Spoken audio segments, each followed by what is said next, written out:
Titles. Go. ChocoSnot. Sugar teeth. Stu's a The perk. best. Oh, sorry. Shit. The best. Sorry. He's out. The best kind of rocks to eat cereal on. Okay. Stu's a perv. Boom, boom, football. Pancakes. Avery-isms. Ooh, I like that. How much butt could a butler lure if a butler could lure butt? The new Sons. Dove picks. You're so fucking weird. Let's do this. Warning. What you are about to hear contains explicit language, adult themes, and potentially disturbing content. The views and opinions expressed are those of the hosts and do not reflect the opinions of anyone else, anywhere, ever, in the history of the world. This podcast is intended for an immature audience and should not be listened to by anyone, anywhere, ever, in the history of the world. You know, fuck it. You've been warned.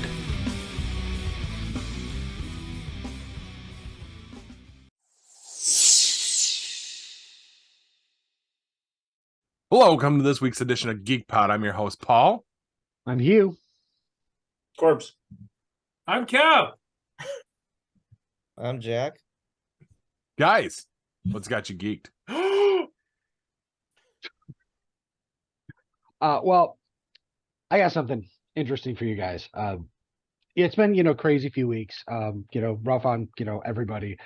Just to let you know, I went from that I was sick because I had that bad reaction to Trulicity to I had about 2-3 good days, and Avery brought home the disease from school, and we were all knocked out until like yesterday was the first day that I've not been taking medication. So it's just kind of been sick for, I feel like it's been 3 weeks straight. But and also along with that, I can't take Trulicity anymore. I now have a meter. I have to poke my finger several times a day, checking my blood, so just because I can't take the medicine. The doctor wanted to put me on Ozempic, and I'm like, but that's the same thing. It's just slightly different. So I don't know. We may look at going back on that, again down the road, because we are eating differently now. We started dieting on Monday, so we kind of going keto, sort of low carb.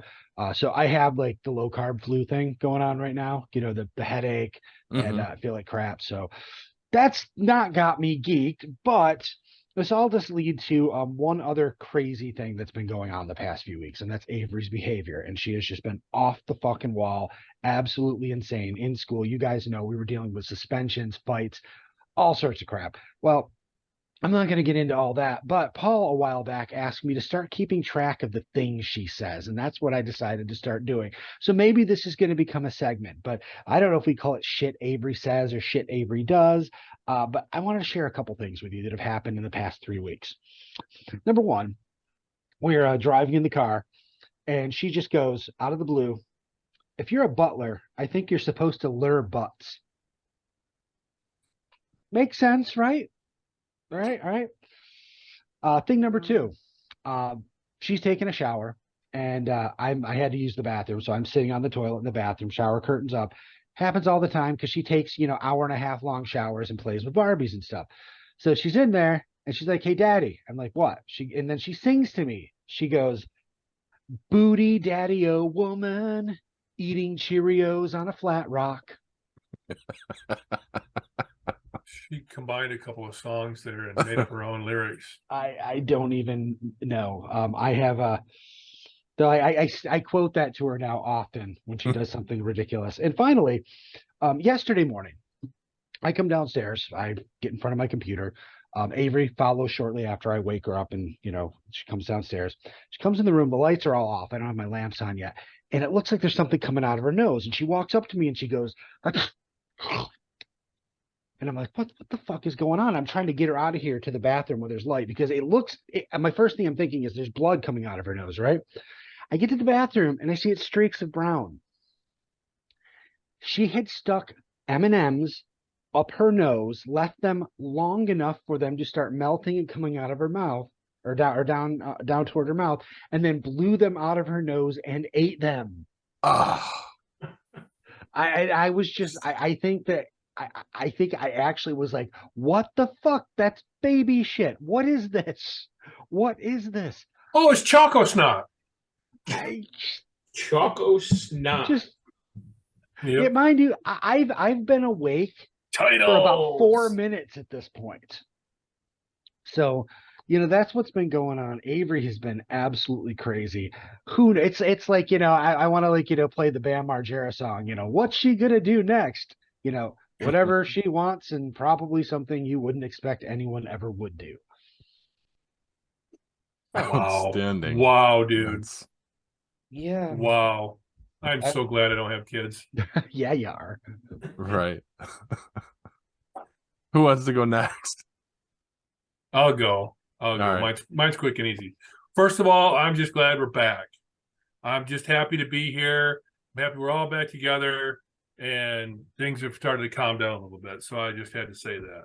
The other thing that's got me geeked is I actually found a decent dentist. Now, it probably doesn't mean anything to you guys, but I have had nothing in my life but horrible fucking dentists. I mean, just horrible. People that say shit to you that just like, how do you retain business that way? And I could just go on and on and on and on about how some of the shit people have said to me over the years. But this guy, what ended up happening was I had a filling came loose or something, whatever, and I ended up with an exposed nerve. So I ended up with this guy because I had gone to an endodontist and they had done a root canal, and I had to go to this guy. They suggested this guy to do the crown, and amazing technology they have in their office, little office in Fulton, the endodontist in Liverpool, and so just amazing the cameras and the way they measure and the lasers and everything, and it was just the pictures they came up with. I was enthralled with the technology. I just thought it was fantastic. They did a fantastic job. It's amazing, you run your tongue over the tooth. It's like, oh my God, it's just perfect. And there's the gap and everything is perfect. That guy called me 9:00 the night of putting the crown on to find out how I was doing. Nice. Not an assistant, not somebody from his office, the dentist. I mean, he was a really nice guy, he'd talk to you like you're, nice, somebody he's always known, just a friendly guy. But he went out of his way to make sure that I was doing okay. I mean, I've never experienced that before. And I went in there for a follow-up, and I mentioned that to one of the assistants, and she's like, "Oh yeah, that's who he is. That's what he does." So that's what's got me. Pretty well happier than a clam. Is that finally, after 53 years of being on this earth, I finally have a decent dentist. It's nice that you have that, Kev, because of that, you will continue to go there. He's retaining business by doing that, and it's just a simple thing. It's a simple phone call. Yep. Mm-hmm. It's something where these big companies, Aspen Dental, Wilson Dental, all these places, they just don't have that anymore. It's better to go to a mom and pop dentistry because they will give you that special feeling, and you'll continue to go back to them. No question. And I've been to, I could go on and on and on about my dental history, and you'd be bored to tears, but it's a fantastic experience. Just a absolutely. And if anybody ever wants to know who it is, I'd be more than happy to tell you. So Nice. Perfect. I've been one of the same dentists for like 28 years. So once you find something you like, you're going to continue to go to them. Yeah. Same here. I got a good one now. Like the entire family goes to the same guy. that's awesome. It's he's got a corgi that kind of wanders around the office. That's an extra bonus. So This guy has an office dog. I think it's one of the ladies that work there. I think it's her dog, but yeah, dog just wanders around, comes up, says hi. If you're especially stressed, the dog will come right to you. that's cool. And I think dogs know. Dogs, no. They're not. They're not of this earth, and we don't deserve them. So there's that. Standing. Who's next? I don't know. I guess I'll go. Just like Kev said, just glad to be back. It's been a while. With Hugh being sick and everything else that's been going on, it's it's nice to be back, hanging out with you guys. Last time we talked, I mentioned that I had gotten a new job. Been there 3 weeks now. Actually, this is my third week. I got my first paycheck. Well, I will have my first paycheck on Thursday, so that'll be nice. It's been a bit of a struggle between my last paycheck at my last job and the first one here. The weeks didn't coincide where I was going to be getting a paycheck every 2 weeks, so I had to wait an extra week. So I've been scraping the bottom of the barrel for money. So it'd be nice to actually have that paycheck. So pancakes are on you this weekend? Yeah. Another thing that happened, I mentioned to Paul and Kevin over the weekend that I've been there. I was there less than 2 weeks, and we had a company staff meeting, and they are giving. You got fired after not even 2 weeks. Yeah. Fuck you out. No, they're actually giving everybody in the office a Christmas bonus or holiday bonus. Oh, nice. Yeah. So it's a pretty hefty bonus, which is nice. So that's a nice, and it's on top of my regular paycheck. So it'll come in between when I get paid, not this time, not the next time, but after that, the one after that. So my first 2 paychecks will come, and then I'll get a separate check and then get paid again. So it comes right at the beginning of December. So right for the holiday season. Nice. To be nice. So Awesome. Pancakes and sausage on Corbs. yes. And I want a hash brown too. All right, Jack, I can swing a hash brown for that. Smothered and covered. Smothered and covered. But the thing that's got me really geeked, and I sent you guys all the video today. As you guys know, my brother has been going through it this past year between a kidney transplant and having his leg amputated. He's also got some personal issues that he's dealing with him and his wife. But today was a fantastic day for him and for everybody in our family. He actually got or didn't get it, but he finally got fitted and was able to put it on for the first time, is his prosthetic leg. And in the video, it shows him walking for the first time since he had his leg removed. Nice. And it was just like, I talked to him later on in the day, actually when I was on my way home from work, and he said that the video that he sent me isn't even the real video. There's another video that they took, that the staff took for him. It wasn't even like his wife or my father. It was the staff that took it for him. And it's him walking back and forth. Now he had to walk holding on to the parallel bars because it's the first time. But in the video, you can see when he turns and starts to walk back, he's not holding on. Yep, I noticed that. Yeah, but he's unsteady, and they said that's going to be, like I said, I talked to him. It's going to be common for that to happen. And what happens is because you use different parts of your leg to walk, he doesn't have that part anymore. So he has to basically retrain his body how to walk. So, and when he walks, he can feel it, like his leg will actually push out to the left. He doesn't, and his body doesn't understand it. They said that's common. It's going to happen. What's going to happen after a while is your left leg, this is when they get amputated, will push to the right. And when after that happens, then they'll adjust it again, and he'll be fine. He'll actually have his leg. So the goal, he was hoping to have it by Thanksgiving. Unfortunately, I don't think that's going to happen because he just had it fitted on Wednesday, walked for the first time on Wednesday. He goes back the day before Thanksgiving for his second fitting and for his second walk. So Nice. Hopefully he doesn't think by then. So I think Thanksgiving may end up being at his house. But then I think hopefully by Christmas, he'll have his leg and he'll be able to use it and walk around. So Nice. So, but it was, he sent that. I talked to him. He said he got very emotional because he hasn't been able to walk since mid-August, Mm-hmm. September, whatever it was. So just for him to be able to do that, it's freeing for him because he hasn't been able to do anything. And when I was texting him today from work, he didn't send it to my best friend, and it's also one of his close friends. We're literally like brothers. It's we always say a brother from a different mother. You guys know who I'm talking about. It's my friend Justin. Paul knows him with the iron. I sent him the video, and he was ecstatic.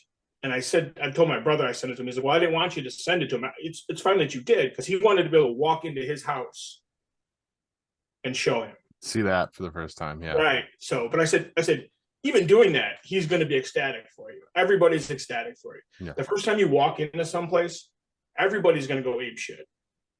So, it's a big thing for us. So, and we're just looking forward to the fact that he'd be able to kind of get up and do things now. He's got some of his old college buddies. When it first happened, he didn't tell anybody. Like when they were talking about removing his leg, he didn't tell anybody. And he's got college friends that he doesn't talk to very much. Like I talk to his college friends more than he does, and they were friends with mine. But I texted all of his friends. I Facebook messaged, I think 5 or 6 of his friends and said, "Hey, this is what's going on. He really needs you guys to talk to him. So please reach out." And I gave him all his number. And the 2 kids that he was friends with in college, they're twins. Their names are Jim and Jeff. They both live out west now. One of them lives in Arizona. One of them lives in Las Vegas. And the brother that lives in Las Vegas is like, "You need to come out here. Once you get everything all situated, come out here. You got a place to stay. It's Vegas. You can come and do what you want." My brother's a huge Raiders fan. And so is the kid that lives in Vegas. He's also ready. He said, "Come out here during football season.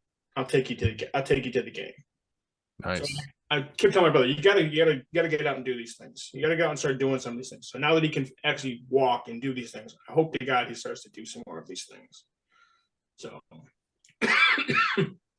that's it for me. Just the fact that I sent that video, and I sent it to a slew of people, and everybody was just absolutely beside themselves. So, Well, So did you change your ringtone for him yet? to what? oh God, where's he going? Oh, with this? Well, I got a buddy of mine that's missing a leg, and his ringtone is "Come On, Eileen." No, my brother's ringtone is always going to be the same. Him and I, and Paul knows this. Him and I are huge SOA fans.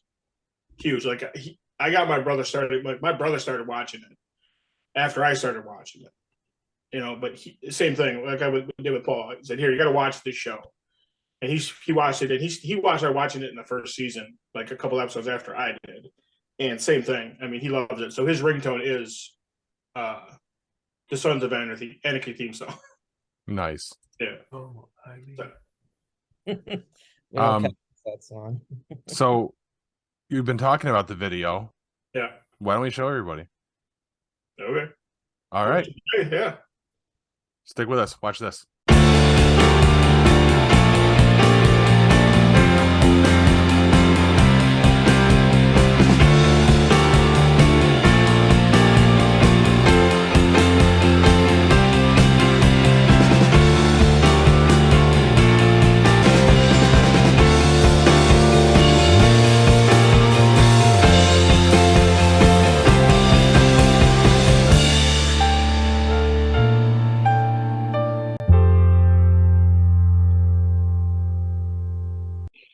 That's it for me. I'm done for the night. So I'm done for the night. He's out. You're out.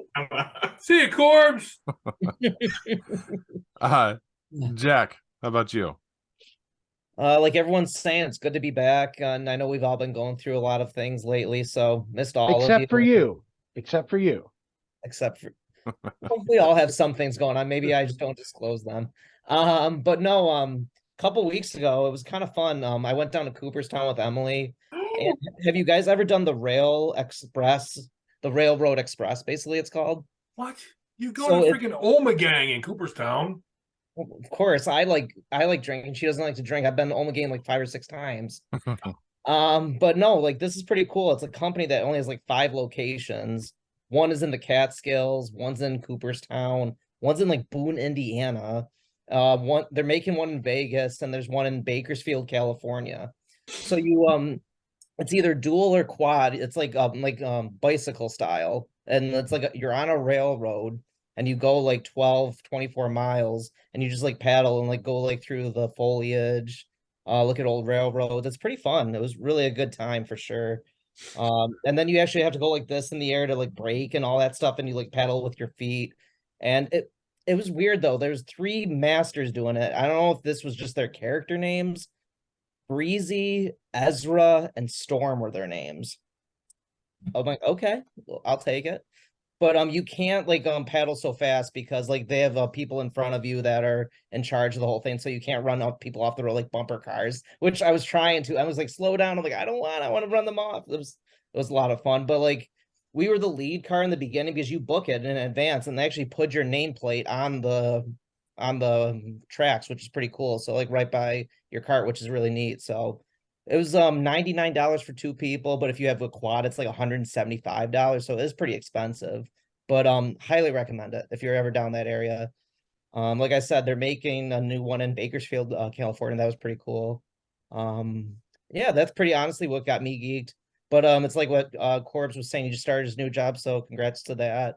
And I walked into my boss's office just the other day, and I guess I got promoted. She really likes what I'm doing there, so I have a new pay scale coming out in a couple weeks, which I'm happy about. But she's like, the only downside, I have to go without pay now for a couple weeks, like what Corb says. So like they have to transfer stuff over. She's like, you're gonna make more money, but we have to yeah, you're not gonna get paid for a couple weeks now. I'm like, great. The bills must You sure you didn't get fired? we all probably got fired. Yeah, I was like, oh great. This like I saw what I'm getting making. I'm like, okay, I'm still gonna work Wegmans because I want to, but I was like, fuck, I want to get paid because I have a mortgage coming out, so I still have money for that. But it's like, okay, I'll have beaten hot dogs, cereal, and waffles. I go waffles for a couple. Pancakes. No pancakes. You can get frozen pancakes. Corbs is buying pancakes. You can get frozen pancakes. They do, but I'm not buying anything, so Right. I'm just gonna live off that stuff for a little bit. But also, like I said, it's good to see you guys. Good to be back, and that's really another thing that's got me geeked. Standing. I guess that means it's my turn. Mm-hmm. So, as everybody kind of noticed, we've been gone for a couple weeks. And I'm glad to be back. Glad that we're getting a little bit of a return to normalcy. And originally, when Hugh and I were texting earlier, we were kind of talking about not even really addressing the topic, but I figure it's the elephant in the room. We're going to have to. 2 weeks ago, I lost my dad. And made it a little hard to think about podcasting and stuff in the meantime. And it came to the forefront that, you know, not everybody got the story. So I figure I'm going to throw it out there. I was watching Monday Night Raw 3 weeks ago now, October 24th. And I get a phone call from my dad. And I pick it up and I hear labored breathing. And he says, I can't breathe. So I tell him I'm on my way. I run out of the house. I have Kristen call 911. I called 911. And in the 3 minutes it took for me to get there, I run up the 3 flights of stairs into the apartment. It was locked up because he always left it locked, and he was unresponsive in his chair. I did my haphazard version of CPR for the 30 seconds it took the fire department to get there. They worked on him for 45 minutes, decided they were moving him to St. Joe's, and by the time we got to St. Joe's, they called it. So it was fast, thankfully, but it's been a hell of a couple weeks. So that's what's been going on. That's why we've been away. Everybody's been fucking awesome, and I appreciate each and every one of you guys. We did the services last Friday, and we did a gathering at my house afterwards. And the best fucking thing that happened was everyone was at the house before we got there. I walk in, I put the urn down, Kevin's already standing there with a beer, and he looks at me and he goes, "Go fucking get changed and start the fire." So I went upstairs, and you guys are gonna have to bear with me because you're probably gonna notice a lot more wrestling shirts now. And the first thing I put on was my CM Punk Best in the World shirt. Went right outside with my boys, and we stayed by the fire just telling stories and bullshitting all evening. So, and that's kind of what I needed. Like, I had everybody kind of as a circle of protection around me to keep everybody else away that was in the house that I didn't want to deal with. So that's where we're at. Wrestling's a little weird now. Makes it weird. Imagine. But we're going through. There's something in the works in probably a couple weeks. Yeah, Kevin, I lied. It's not next month. It's like 2 weeks away. Mm-hmm. But I'll tell you figured. guys off mic about that. I figured. So, but this is gonna pop right into. I'm gonna jump a couple of things right into a WTF file. You guys ready? Do it. Hit it.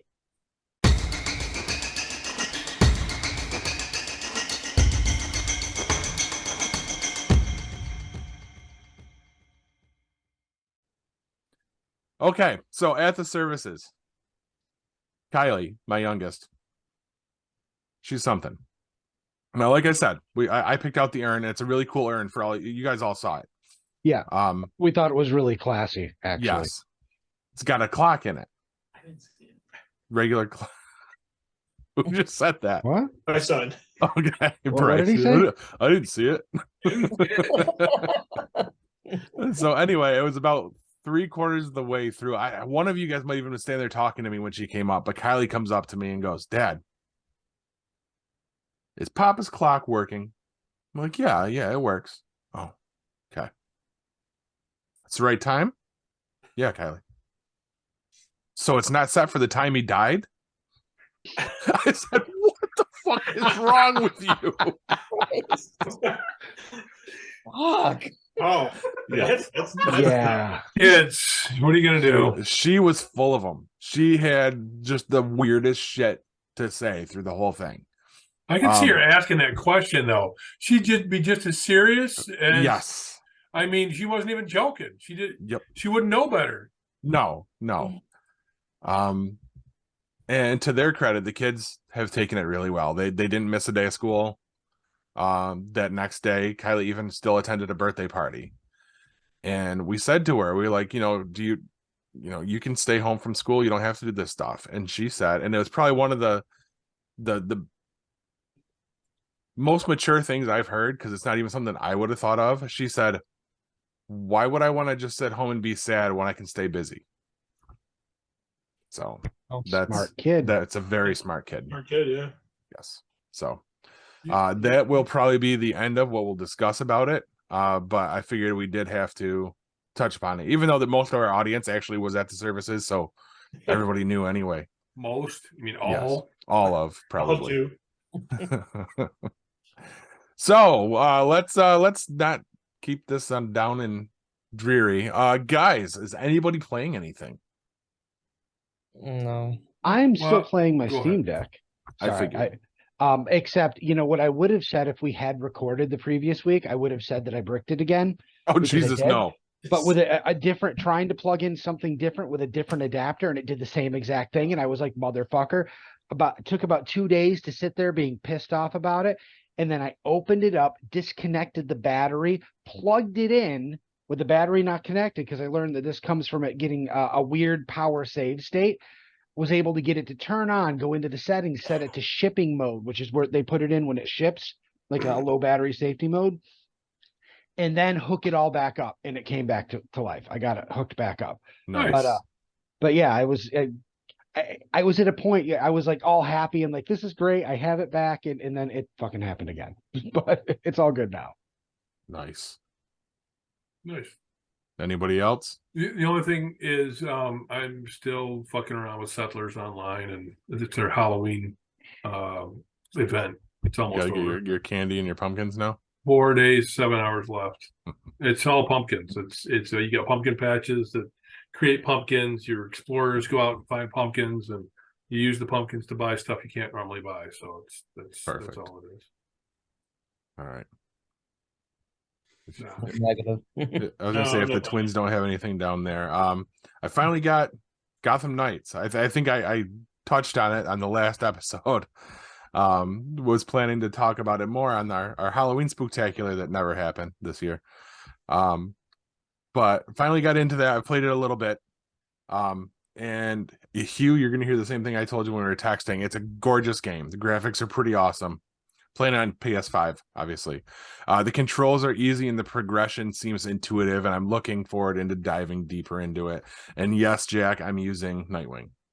Yeah. Now, So, I want to tell you what I've read about it so you can have it in mind. What they said, they didn't really piss on it and saying it's a bad game. It's more that there was already a perfect Batman game with all of the things and stuff he could the do. They Arkham said games. Yep. yeah, they feel like they took all of Batman's abilities and gadgets and split them up amongst a bunch of different characters. So you never feel completely in control like a superhero like you do in Mhm. those. And by the time you've progressed to the point where you have everything, the game's over. Right. So I mean, it's the reviews were middling, but they weren't saying it's bad, but they're saying it pales in comparison to what came before it. And I'm just curious about that progression thing, if that's what it feels like, because in the Arkham games, it was very, I mean, Batman could do a lot of shit right from the start, and the things that you got weren't things you really needed until you got them. They wouldn't have been useful. Okay, it made sense. Okay, I see. But I'm coming from a different perspective because I haven't played any of the Arkham games yet. Exactly. So I'm enjoying it so far. I'm a really bad driver with the Bat Cycle. I'm pretty sure I sideswiped a cop, and I don't mean a cop car, a cop himself. Oh. GCPD. That's fine. Yeah, that's. I think he was okay. I don't know. I didn't slow down. I popped a wheelie over him, if that counts. Collateral damage. But, yeah. Did you when you popped the wheelie? Did you get a little air? Yeah. Yeah. There you go. He's He's fine. just- He's good. Oh, Paul, I told you I read the lead up to this game, and the whole time I'm reading about this game, I'm like, why isn't this a movie? Why isn't this animated? Something somewhere. I want to see this story. I mean, yeah, it sounds like a really fun game, but the 5 characters that make up the bulk of the game, Mhm. holy crap! Give me that, please. Right. Now, be careful what you ask for, because there is a Gotham Knights show supposedly coming, right? But it's not going to be exactly this. It's going to be Or anything like it. no. It's basically going to be like a Dawson's Creek Gotham. Yeah. All right, Gotham. Oh yeah, because it's gonna be on season 90210. It's gonna start James Vanderbeek. Yeah, God, I he'll hope be not. he'll be Robin or something. Guys, it's not even going to make it through its first season. I mean, No. CW is jettisoning everything. Next Star is jettisoning everything. Yeah, it's done. It's like back in 2002 when they did Birds of Prey, and that only lasted 1 season. Oh my God, that was such a Except mistake. that That was got such a great show. canceled. Yeah. I know, but with Gotham Knights though, Paul, I know you said you never played the originals, and I played all the originals from start to finish. This is another Rocksteady game though. No. No. Okay, do we know the plot? Is it like set after Gotham? They're separate. Yeah, completely different. Okay. Yeah, but they do share some DNA, some of the developers, and the fighting system is basically they took what they learned there and applied it here. But Mhm. one of the things I read was that this system seemed really great in Gotham Knights when I started playing, until I went back and played Arkham City and realized that it's kind of a pale imitation of what they'd already done. Again, Okay. I don't know how that holds up, but the combat in those Batman Arkham games was fucking fantastic. Yes, I it mean, was. the way you could flow in reverse, it was basically set up. So a lot of games, it's like you're supposed to be this super awesome character, but you start playing and you look like, me trying to dance. They can't really replicate what you can choreograph in a movie. Well, what Rocksteady and the guys behind Arkham did is they actually found a combat system that really does allow you to fight like Batman. You really feel like the character. And it's Nice. one of I think probably the most immersive thing about it, and probably what, had that not been in place, I don't think they would have been the success they were. Well, like Nice. what he was saying, and one of my favorite parts in any game was, I think it was Arkham City or Arkham Asylum. I think it was Arkham Asylum. It was really cool because I had it for the 360, and I was fighting Scarecrow, and literally it was 3 in the morning when I'm fighting him. Right, the game starts glitching, and Oh, it's yes. and it starts going out, and it's like your game is corrupted. And you need to take it out of the system. Ah, fuck you! I'm just kidding. It's the Scarecrow fucking with your game. It's like, what the fuck? I thought I got the red light on my Xbox, but no, That's it's a awesome. little fucking Yeah. with your head. like, fuck. Nice. Oh, yeah. I've got to go back and get the rest of those games and try those out too. Paul, they're probably like for 3 of them, it's like $50 probably now. Highly If that, recommend. I think. Oh yeah. no. One Yeah, of them me I too. downloaded for free. I know that. One of the Arkham games. Go with Origins, then go to Asylum, and then go to City for sure. But they're all so good.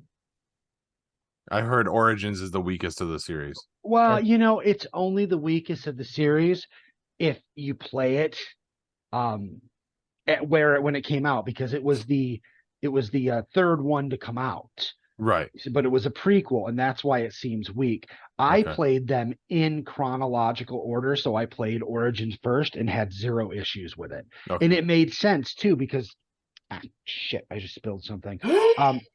The map that they use in Arkham Origins is the same as the one that they used in Arkham City, because what happened is they made the second one, Arkham City, and then they basically shipped it off to another developer and said, here's all the assets, make a prequel. So it's cool because since I played Origins first, when I get to City, I know these places. It's literally the same city, just looks a little better. Nice. And I don't mean like it's the same city. I mean, it's literally the same fucking 3D model, you Yeah. know? I noticed that, and it was really cool. And I felt bad for people who played it out of order, because for them, it was Arkham City and then something that isn't quite as good as Arkham City, but set in the same place. Totally get where they're coming from. Gotcha. I was one of them, but highly recommend. All right. So if that's that, I think it's time to move it into Kev's tabletop review.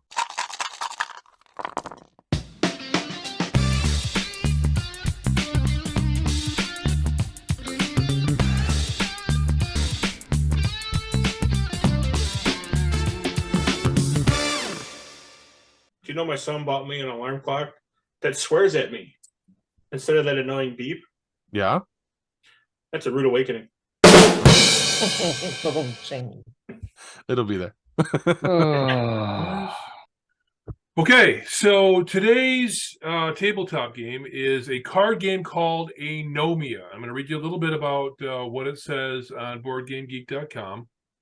Anomia plays off the fact that your friends have positively brimming with all sorts of random information, things to eat, pop songs, websites, etc.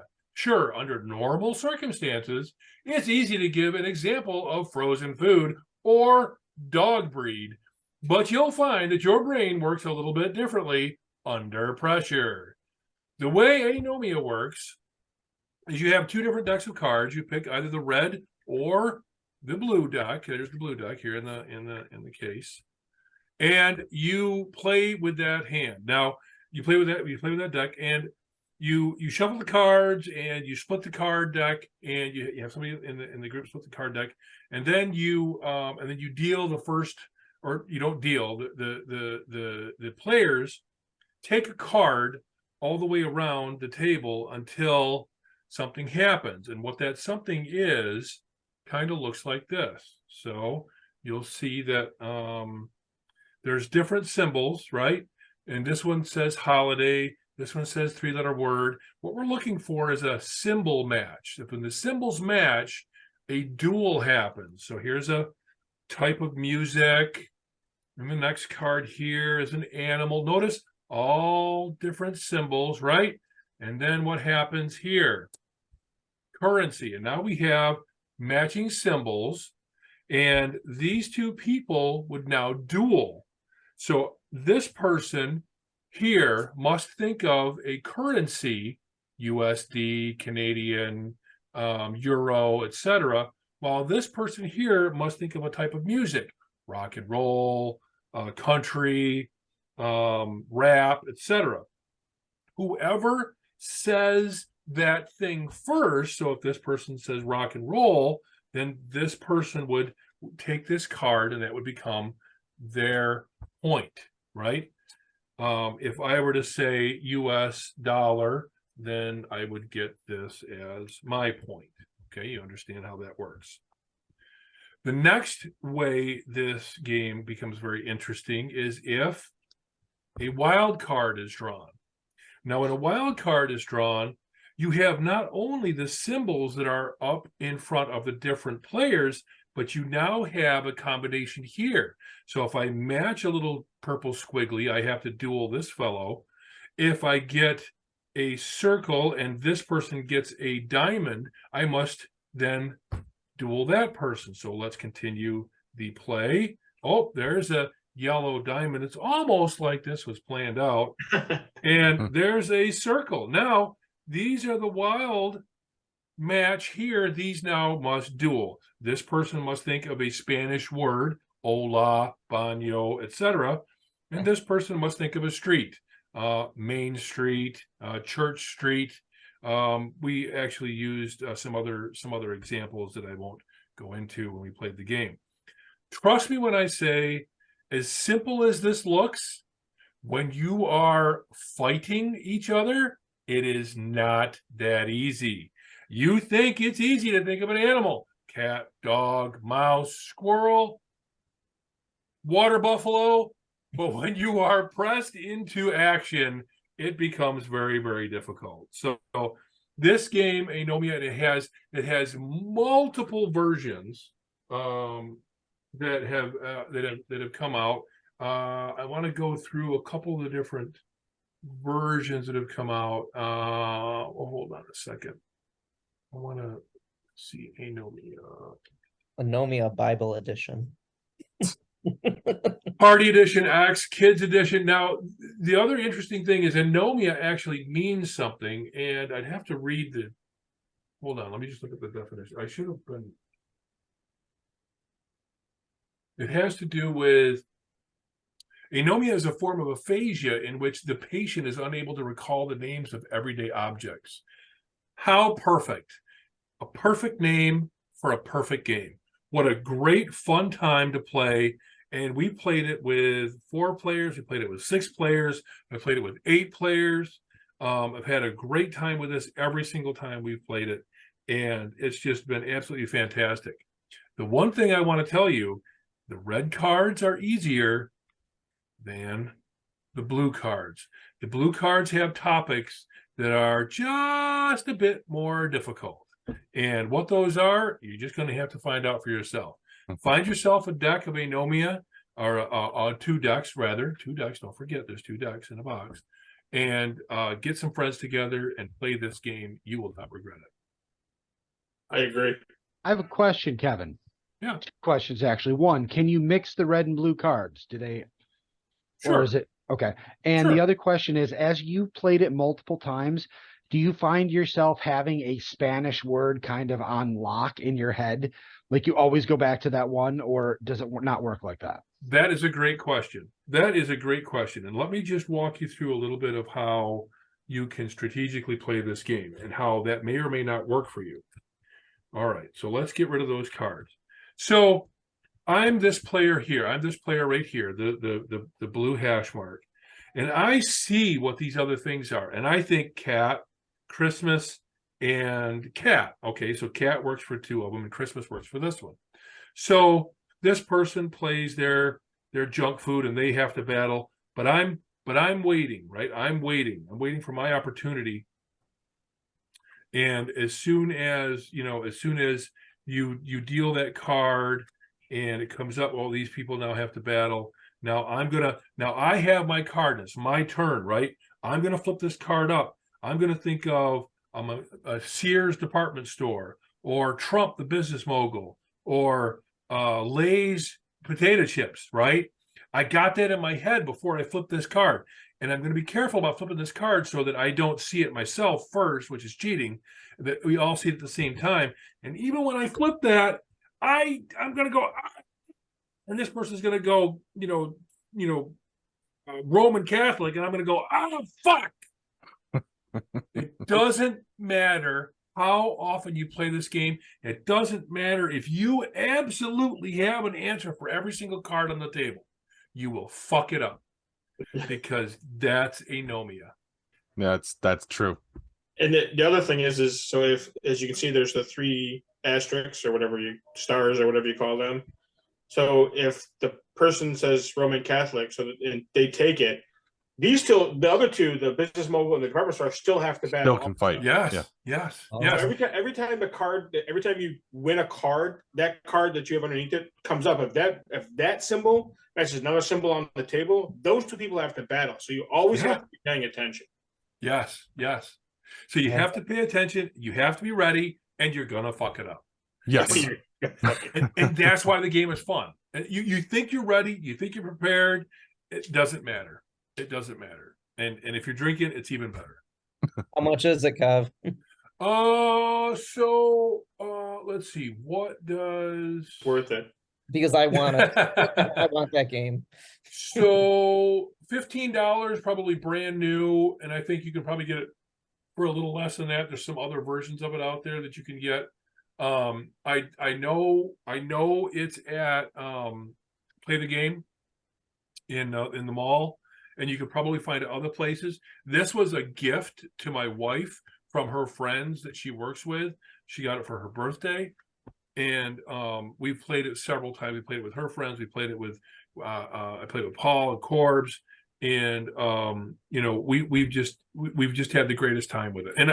And this isn't, even though you could get used to the different topics, this isn't like one of the other games I'm trying to think of, the one big black box. Cards Against Humanity. Yeah, where you kind of get used to what the topics are and stuff. It's not quite like that, because you have to think on demand here. Right. And it's not as easy as you think. It really isn't. Which makes it fun. It makes it really fun. Yeah, it made it a good time. We enjoyed that game. That's something that I'm thinking of picking up for when we have family game night, like with my family. I think everybody would enjoy that game. And Yeah, I think because again, it's one for everybody. It's like it's not like Trivial Pursuit where you got to have like the useless knowledge like that. It's just Sure. I mean, if you look at the topics: magazine, shoe, household pest, snake, cookbook, farm animal, seafood. I mean, relatively simple topics, or so you think. they're supposed to be. Yes. Yeah, it's supposed to be, but again, when they flips it over, you have the thing, but they flip it over and your mind goes blank. Yep. Wait, cow. Yeah, it's And who knows the name of a cookbook? Pancakes. Betty Crocker. Betty Crocker. That's a brand, though, isn't it? Is it?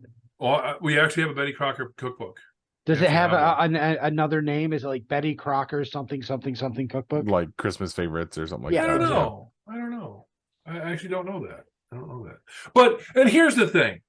You have to agree as a group that whatever you said was accurate, right? Yeah. So Yeah, because if you this can vote on it. Wasn't that one of the other things? Yep. Yeah. If you Right. say the word simultaneously or it's close, Yep. everybody at the table gets to vote Yep. who said it first. Okay. Yep. So it's the same way with if you say something, you say airlines and I say, Trans-American. Well, I don't know. I don't even know if that's a real airline. If the other person doesn't say anything, well, maybe it's a win, maybe it's not. But if nobody comes up and says Trans-American is not a real airline, well, then maybe you win. So. I like Very, very, very fun, very simple, very easy to set up, very easy to play. The rules are this game, and I'll read you some of the stats off of BoardGameGeek.com. 3 to 6 players. It says best 5. I don't know. We did with 6, did with 8. Yeah. We had a great time. Yeah. 30 minutes play time, easy 30 minutes. Age 10 and up. Weight 1.05 out of 5, and I fully agree with that. This is a great game for anybody. The rules are so simple, you'll pick it right up. And if it's too simple, just play with the other deck. There you go. I like it. All right. Well, I think it's a good time to throw it to commercial break. Stick with us for the news.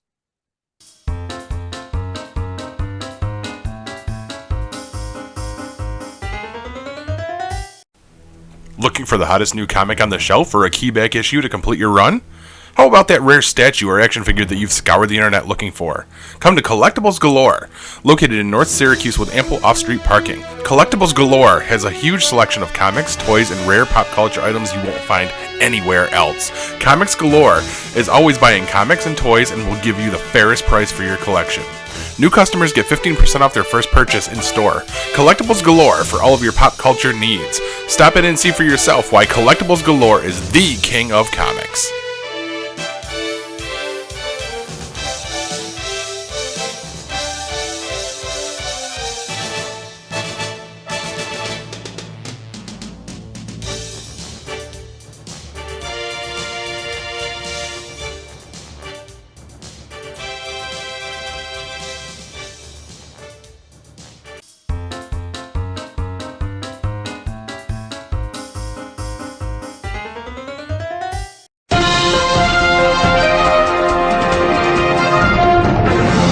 Now, before another washed-up, useless piece of trash junkie actor suggests the world would be better off without Keanu Reeves, here's the news. First up, fuck you, Matthew Perry. That's right, former bad sitcom actor and current Robert Patrick with a larger forehead impersonator Matthew Perry has come under fire for a line in his recent book, Friends, Lovers, and the Big Terrible Thing. First of all, what a stupid title. It's half National Enquirer and half children's book.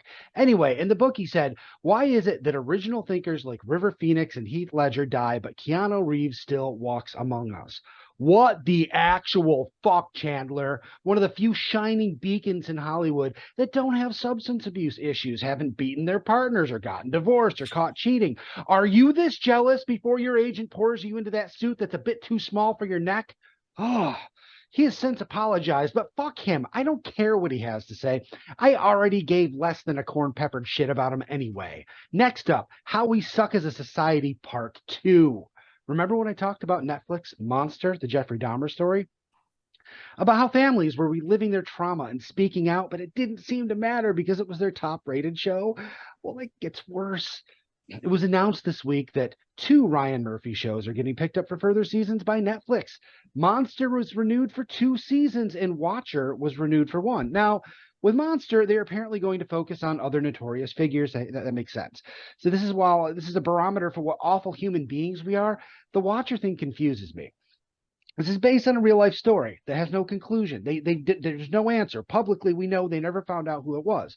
And the first season seemed to bring us to the end of the story so far. So there is no more story. And while they certainly dramatized a ton of stuff in the show, they have to make it up now. So this is kind of like making Titanic 2. It's over. What is it now? Formally based on true events, but not anymore? I just... Anyway, excuse me. And finally, streaming. Why'd it have to be streaming? Variety reports that Disney and Lucasfilm are working on an Indiana Jones TV show for the Disney Plus streaming service. It's a bit of a shock with Indy 5 around the corner and Harrison Ford stating he is done playing the character. So what is this then? A reboot? A prequel? Young Indiana Jones Part 2? A short round spinoff? Now, further details haven't been released, but at least no one will be traumatized by this show's existence. And that's the news, folks. Now, given the social media stuff I do for my job now, I have been heavily steeped in the midterm elections and news around them. Now, I don't want to get too partisan here, but I have noticed something that happened this year. 2 years ago, amidst all the stolen election BS, the statement was made by many on one side that they believe elections are only fair if they win and rigged if they lose. Now, this was posed by one side kind of as a ridiculous question to say, we should look into it, but the stance is crazy, right? You know that every contest you lose can't be rigged.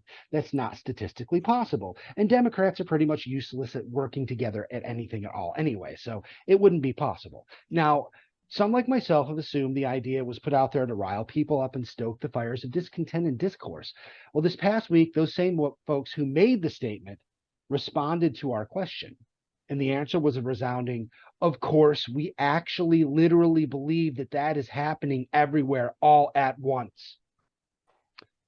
I truly believe there's no hope of bridging any divides here. I mean, between the people that think this to the ones that believe all liberals are literal Satanists and literal pedophiles without exception, it is like a segment of the population has brains made out of cardboard, McDonald's French fries, and Teen Mom reruns. There's no reasoning here, which is why I have come up with a new platitude, that maybe a coping mechanism, you might say, something to help me get through this. And it goes, some people can't be fixed. Sometimes you just need to let them put M&Ms up their nose. Paul? In other news, soft-shelled turtles urinate through their mouth. Back to you, Corbs. It fits with the names today, apparently.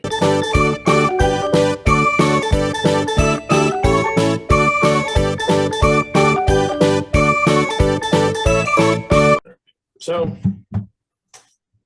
well, as we have been away for a while, not much has gone on in the world of sports. Something's gone on. Okay. You know what? Fuck Amazon and Matthew Perry, because Thursday nights I cannot go to my Fire TV main screen without the fucking football game actually playing. I don't have to choose it. It's just there. I hit home, boom, football, yeah, loud yelling and refs. And I'm like, no, I don't want this. It's What the $13 fuck is billion for 10 Boom, years. football. Pull football. It's the Super Bowl. Leave them alone. Yes, Amazon Prime now has excuse me. He's all choked up. Has the Thursday night football games for what is it, 5 years, Jack, or 10 something? years, $13 billion. Yeah. And You they're don't- going to make you watch it, whether you want to or not. Don't get me wrong, Hugh. I was pissed. Like I think the first 2 games were on Amazon or NFL Network, and then it's been on Prime. So if you don't have Prime, I mean, I borrow my sister's, so I will turn the game on when I get home from dinner with Kelly, and watch. But I mean, if you don't have it, you can't watch it. Well, you can have mine. I don't want it. Well, You yeah, understand what I'm saying? You go to your home screen, Yep. and normally there's like a few selections. yep, Hey, yep, watch this. yep. It's the live game there now. Yeah. Which it's is the very first. Yes, the very first thing you see when you log into Prime. And startles I'm not the going to watch. fuck out of me. And Al Michaels and Kirk Herbstreit, I watched the whole game last Thursday, and literally they're announcing the wrong Eagles players. Like, I'm like, nope, that's not right. Like, it's like they're like Marcus Epps with the tackle. I'm like, Kayvon Wallace, okay, you even don't know the players. They're like, I'm so tired from traveling to other games. I'm like, you guys have no chemistry. Al Michaels is like, yeah, I'm ready for another game here. I'm getting paid millions of dollars, and I really don't want to do this. Yeah, I don't know. yeah, and I don't get the Kirk Herbstreit doing it. They He's want to a bring him college- into NFL a little bit. I don't but know. he knows college football. I don't know. I mean, I would actually be more apt to see Pat McAfee there doing it as opposed to Pat McAfee doing college game day. Right. He Because I needs don't to come know- back to SmackDown. Well, he is. Yeah. He is going to come back. They let him take a leave to go Yeah, to do this. Yes. to college football, but he would be better off doing. He's played pro football. I mean, he was a punter, but he was. Did he even play football, Kirk Herbstreit? Yeah. I don't even know. Oh, Yeah, he was a quarterback at Ohio State. Does he? Okay. Yeah, I mean, he wasn't like he didn't play professional football. I think he might have gotten drafted or something like that, but might have been like a backup for a year or two or whatever. But I don't know. The one that's really good is Mark Schlereth, but he doesn't get a lot of buzz. So I like him. well, I mean, he does what Channel 5? Fox. Does he do the Fox games? Yeah. Okay. But go ahead, this is your sports segment. What do you got for us?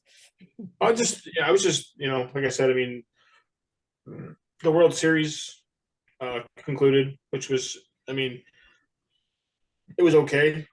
Astros beat the Phillies in 6 games. I'm not going to say I watched most of any of the game. I read something today where it was the second lowest watched World Series in history.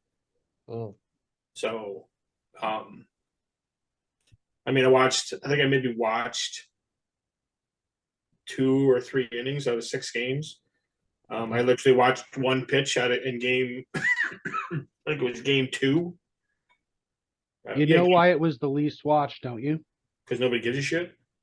Well, I don't know, maybe, but because nobody watches regular TV anymore, so That's they true. were preempting shows that nobody was watching. Everyone's streaming. I usually bitch about the World Series because it preempts my shows. I didn't Right. even know it happened. Right. and to be honest with you, it's 2 teams that they didn't predict would be in the World Series. They predicted the Yankees and the Dodgers, and they were both out before the World Series. They were out before the NLCS or something like that. I mean, NLCS, ALCS, both of them. They weren't even there. The Dodgers literally lost in the first round. So it was kind of like Butch and Elias headlining WrestleMania. Yes. Basically, yeah. Yeah. So I mean, it's just like I said. I watched one pitch, and in one game, it was literally I watched the star for the Phillies walk up to the plate, and they're like, "Oh, they can't throw him a fastball here. Need to throw him a curve. They're going to throw him a curveball. Well, he's going to be sitting on a curveball, and he threw a curveball, and he hit it 450 feet. I'm like, okay, you don't need to watch this thing anymore. This is over with. I mean, it was ridiculous. But that team ended up. I mean, they won the first two games, and then, or they won 2 and 3. Lost the first game, won 2 and 3, and then lost 3 straight to lose in 6 games. That's all I know. And the only good thing about the team that won is their manager has literally been in baseball for 48 years total, player and manager, and never won the World Series as a player or as a coach until this year. So congratulations to Dusty Baker. He finally got the World Series ring that he has been trying to achieve forever. And this will, he already, as a manager, this will put him in the Hall of Fame as a manager. He deserves to be there. He's a great coach. He was a decent ball player, but he's a very, very good coach. So congratulations to Dusty Baker for winning the World Series. It's the one thing that he definitely deserved to win. I mean, football-wise, Jack, I got to admit the Eagles are a lot better than anybody thought. Mm-hmm. No offense, and nobody figured they'd be the team that's still undefeated. Yeah, and we hold the 6th overall pick in the NFL draft next year because we have the Saints pick. Right. So I was like, I never thought that they would be 6-0 right now, or whatever, 8-0. Sorry. No, it's very impressive, but I still say the Chiefs and Bills are better than them, though. We'll see. But no, I know. you say the Bills, but nobody knows yet with Josh Allen. He might have blown out his elbow. That's a Carson Palmer injury. It generally takes 18 months to fully get back to normal. Yeah, it's an injury that guys in baseball take 18 months to come back and pitch. Guys that haven't that play in the field, they have the surgery, can still play because they can DH. A pitcher can't do anything like that. If he has the surgery, he is literally shut down for. It usually works out to about 12 months now. It's usually a full year before they start throwing again. Some guys come back. Some guys have that surgery, and the surgery we're talking about is the Tommy John surgery. Basically, what they do is they take a vein from your thigh and graft it into your it's UCL in your elbow. So basically, give you a brand new vein in your elbow. That guys are actually having that surgery when they don't need it because it's supposed to make your arm stronger. Wow. My sister lives in Buffalo, and of course she's a diehard Bills fan. She's like, people are putting prayer candles outside their houses for Josh Allen right now. Yeah. I'm like, she's like, is this a bad injury? I'm like, if you watch, I watched him get hit. I watched that hit, and they showed it again. His arm is literally bent 90 degrees. Straight back. No. Yeah, it wasn't good. Now they're saying, some people are saying that this happened to, can't remember the quarterback, and it was just a strain, and it took like 3 or 4 weeks for it to heal. But he has actually started going to see specialists, and when that happens, I'm not jinxing anything, but when that happens, that's usually what it is. He's got to have the Tommy John surgery, and it's like Jack says, it's not good. Now, if he comes back and he's okay, that's great, but it's different for a baseball player and a football player. They were talking about, I was watching, I think it was Get Up or NFL, Monday Night Football, and they were talking about that injury. For a quarterback, that nerve in his arm takes the brunt of him throwing. Because you twist and everything with your hand when you throw a football. That vein, that joint, all that right there takes the brunt of it. So it's harder for them to come back because of it. It's such an awkward throwing motion. So, I mean, I don't wish anything bad for Josh Allen. He's a great player. He's probably, if not the best. He's one of the best players in the NFL right now. He's a great kid too, on and off the field as well. Yep. And it's weird because a lot of these players are now. They're talking about Josh Allen. Who the hell did they just play? Oh, Zach Wilson. They're like best friends off the field. They talk religiously during the week, leading up to games, stuff like that. They talk the entire week. All these guys now talk to each other. When that shit didn't go on back in the old days. It's just it's the strangest thing ever, I guess. I mean, with wrestling and stuff like that, the kayfabe and all that stuff. Back when I was growing up in the early '80s, watching wrestling when it was territory wrestling, these guys didn't hang out together. Like you couldn't be outside of the wrestling business and hang out together. If you were hanging out someplace together, it was like the weirdest thing ever. There was a picture of Ric Flair hanging out with Dusty Rhodes at a Rockets game in Houston, and people went absolutely nuts because at that time they were fighting their enemies. One was the heel, one was the baby face. It was like that. And to see the two of them together having a beer at a Rockets game was like the ultimate. That's when people started realizing it was all scripted and fake. And these guys that were beating the shit out of each other one night were hanging out the next night together. So I don't know. It's just it's different. It's different. And it's social media now and all that stuff. It plays into something that's kind of changed, and this goes across wrestling, probably sports, and even rock and roll bands and things. It used to be do your job, get drunk, fuck bitches, do drugs, all that stuff. And I think we saw it in the wrestling business really first.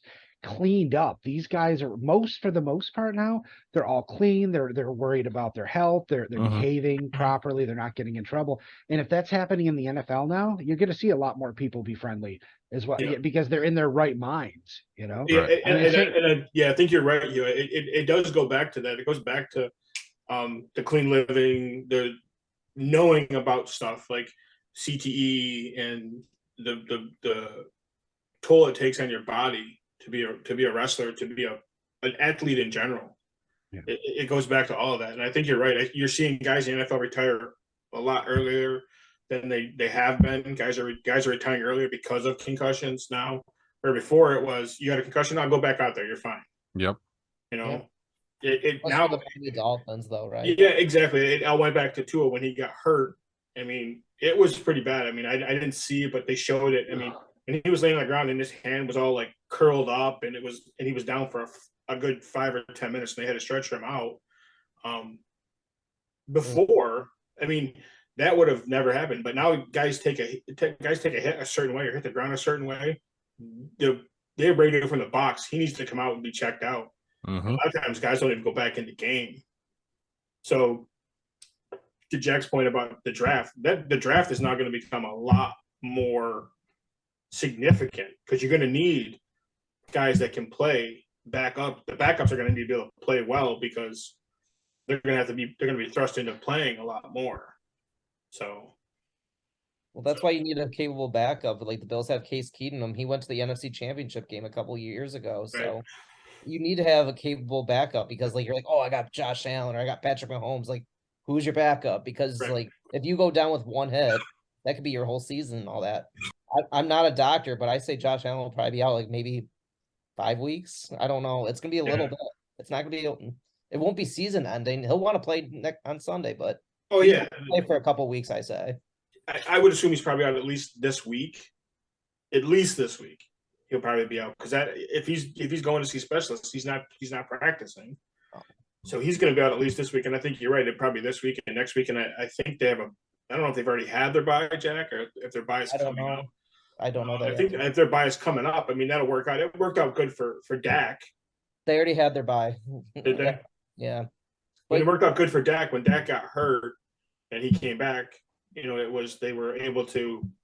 He played 2 weeks and then they had a bye and then they're back again. So he basically, in the 2 weeks that he played, they didn't play really anybody fantastic. They played the Lions and they played somebody else that wasn't that good. And then they had a bye. So his warm up was the two crappy teams, and then they had a bye, which basically gave them three full weeks extra of you got two game reps, game seasons, and then you got a week off to rest his hand again. So, I don't know if you still want to do the picks, Jack. We've missed the last few weeks here, obviously. I mean, your segment, man. You tell me what you want. I'll do whatever. So, all right, we can do them again. I mean, if we okay. All right, so we're gonna go with the Thursday night game. It's Atlanta and Carolina. Yeah. Exactly. That's. I'm gonna go with Atlanta, only because I like Marcus Mariota. Although Carolina, PJ Walker's now their starting quarterback. He was the kid that came over from the XFL. He was the MVP of the XFL. It's pretty good. But I'm still gonna go with Atlanta. Again, it's not a great game. I'm not really looking forward to watching it, but I don't know. Is PJ Walker the quarterback for Carolina? Yep. Okay. It's bad too. When Baker Mayfield is taking defensive reps in practice, a quarterback. He's going against offensive linemen. So pancake. Yeah, Pancakes. Yeah, pancakes. No, that actually has a football reference. I was not actually. Yeah.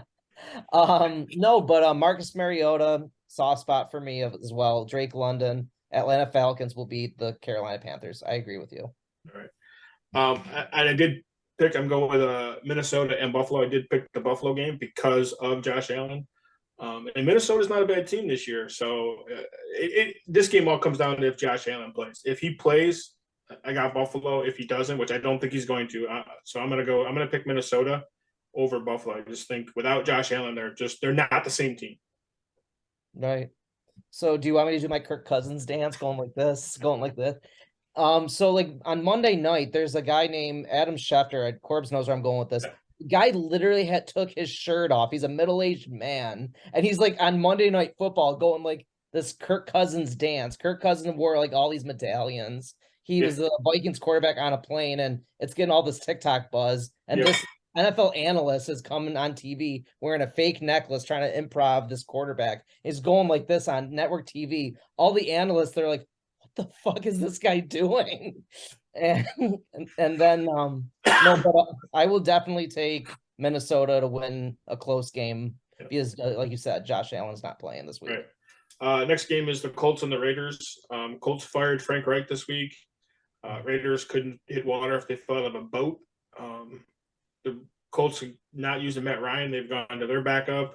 I'm going to go with the Colts on this one. I think with Jeff Saturday being the head coach, I think they're going to play for him, being the center for Peyton Manning all those years in Indy. I think that might just be enough to get them the win this week against the Raiders, who are not that great. I thought the Raiders would be a lot better than they were this year with Derek Allen and Devontae Adams and Josh Jacobs and Hunter Renfrow, all these weapons, and they couldn't hit. I mean, they lost their first 4 games by a total of 10 points. I mean, that's crazy that you lost 4 games by a total of 10 points. So, but I'm still going to go with the Colts. Got to stick with the team.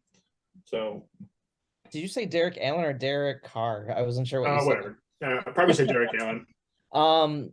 Jeff Saturday, like a former high school coach, is now an NFL coach. How do you leapfrog all those other jobs? Yeah, but he had a losing record as a high school coach, believe it or not. But yes, he is a Colts legend. As you know, he's your center for all those years. He's like my Jason Kelsey. He holds a soft spot for you. I get that. But why don't they play Nick Foles? I just like, come on, just give Nick Foles the team for the rest of the year. But I'm actually going to disagree with you on this one. I think Derek Carr, Devontae Adams, is he playing? Because I know he shoved that reporter. Okay, he's still playing. Yeah, he's playing. They have something to play for because Josh McDaniels is probably a one and done coach, and watch, he'll go back to New England next year. And they'll be fantastic because he did. Yeah, they'll be fantastic again. Yeah, exactly. I don't get that. But I will give the Raiders this win. Okay. We'll go with the Sunday night game of the week, which is again not a great game. It's the Chargers and the Niners. Yeah. I mean, it's better than the Thursday night game. We'll leave it at that. I like Justin Herbert as a quarterback. I like Jimmy Garoppolo. I think he, for some reason, is getting the short end of the stick wherever he goes. He goes to a place and the team wins, and then they try to replace him. I don't understand why they keep trying to replace him. I don't know why the Niners tried to replace him as fast as they did. With Trey Lance, I don't understand that. I'm going to go with the Chargers in this one, but I think it's going to be a close game. So, I think I'm going to go with the 49ers only because of Christian McCaffrey. He had a throwing touchdown, a passing touchdown, a receiving touchdown, and a rushing touchdown. Yeah, he's one of them. The last time it happened was LaDainian Tomlinson. Yes.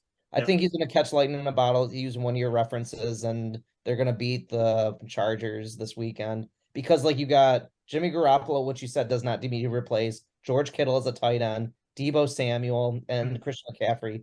That's a scary four players right there. Yeah, it's going to be close, like you said, but I will take the 49ers in that one. All right. And then, of course, Monday night game of the week is the Eagles game. They're playing Washington. Jack, I watched the Eagles play last Thursday. Yeah. I'm sorry, they didn't look that great. I don't know what happened with them last Thursday. I think they come back and I think they slap the taste out of the Commanders this week because I think they played so bad last week. I mean, they still won't. Don't get me wrong, they still won, but they didn't look good. I think if they're playing a tougher team this week, I think they might lose. But I don't think they can beat the Commanders. I don't think they can beat Washington. So I'm going with the Eagles. So there's an old saying, you know it. You win when it's ugly. So they won an ugly game. They played their worst game of the season. They were probably overlooking Houston this past weekend. One of my coworkers I work with, he's like, "Oh, I bet you a cheesesteak. Houston's gonna beat them." I'm like, "Okay." I can't wait to get my free Philly cheesesteak. But watching that game, it started out 7-0 Houston. I'm like, and he's texting me. He's like, "I'm gonna win this bet." I'm like, "Oh my fucking God, I'm gonna owe this guy a cheesesteak." But literally, watching that, but you win when it's ugly. Yes, that was their worst game. But the Eagles, they're still gonna ride high. They're gonna be undefeated. They're gonna beat the Commanders. And Tyler Heineke, I'm not gonna lie to you. That guy gets no respect. I like that quarterback. From Old Dominion. He needs to be an NFL quarterback. He's pretty damn good. Yeah. If Washington was smart, they would actually make him their quarterback over Carson Wentz. And if we want to pull the Geek Pod fund, the Washington Commanders are for sale for about $700 billion. Paul, can I borrow a couple bucks? Okay, he's saying yes, so that's gonna work. But no, I think the Eagles will win that one. They're gonna get their act together, and people are saying Devontae Smith from the Eagles like, "Oh, he's struggling." I'm like, AJ Brown is next to him. He'll do whatever he's got to do. Yep. Eagles are still gonna ride high, going to 9-0 and game by game, and I'm enjoying the season. Yep.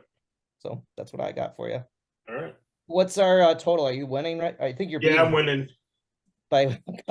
Yeah, I had you first week. What was it? I had you 3-2 or 4-1, and then last week it was. The last time we did it, I was 3-2. So I'm at 7-3, and you're at 5-6. Yes. All right. So that's what we got. Outstanding. All right. Then if we're done sportsing, let's move it right along to Kevin texting me. Jack's erroneous questions of the week. Hit it.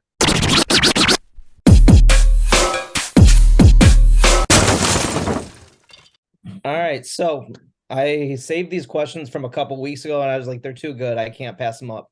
We had the Halloween episode coming up, so I was like, you know what? Let's tailor it to Halloween, and I kind of like these.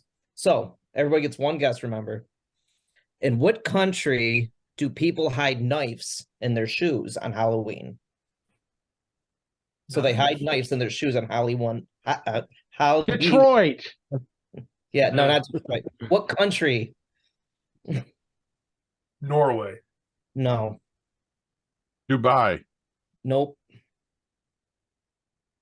Got to be a country that actually celebrates or recognizes Halloween, and there aren't that many.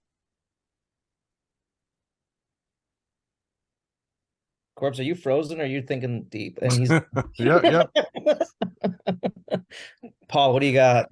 I said Dubai. I already blew mine. All right. The Corbs is the gray one. So, all right. Do you all want to take one more guess? I don't think Hugh Detroit. got. Oh, yeah. You were, yeah, so much Detroit. All right. So what? Sure. So a country, the whole country does this. Yeah, I was getting ready to say it. I'm glad you didn't see that. Okay, go ahead. Knives. Mexico. Hide a knife. There's a knife in their shoe. No. So the answer is Germany, because they are preventing the returning of spirits and anyone getting injured. By injuring themselves.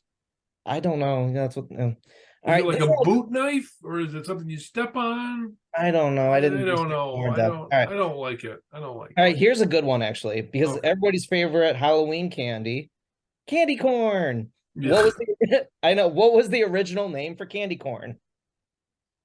Trash. Sugar wax? No. You're like, oh, that makes sense when you hear it, but no, Yeah, sugar wax. no, Corn syrup nipples.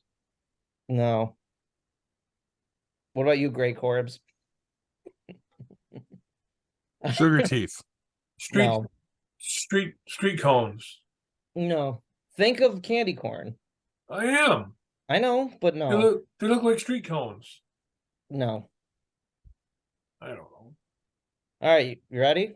No. I know. Love it or hate it. It came out in the 19th century, and it was called chicken feed. Okay. Yeah. Okay. Okay. Okay. But that's all I got now. Back to you. I disagree. Back to Paul.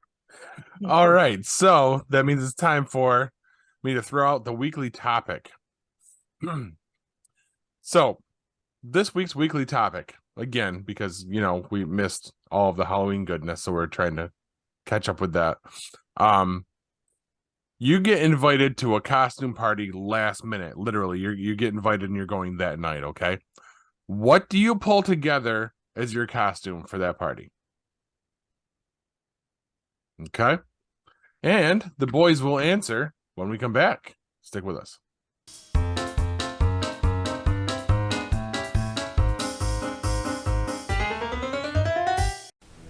Looking for the hottest new comic on the shelf or a key back issue to complete your run?